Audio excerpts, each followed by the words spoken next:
Ben günaydın mesajı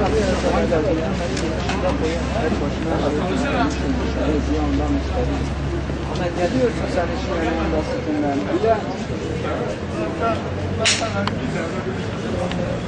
de Tatvan'da yapılan bu tür etkinliklerin aslında bütün Türkiye'ye yapılması gerekiyor. Mağdur insanlar çok vardır.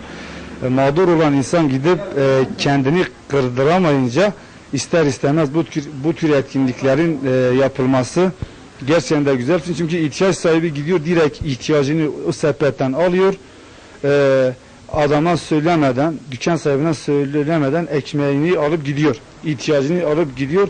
Bu tür etkinliklerin yapılması takdire şayandır. Ben bir Tatvanlı olarak da Tatvanlı esnaflık kardeşimden de teşekkür ediyorum kendisine.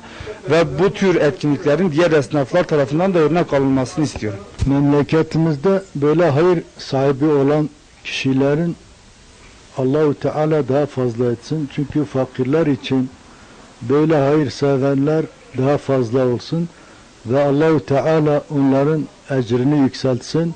Böyle bir tür fakirler için ekmek dağıtmak, böyle bedava vermek çok güzel bir şeydir.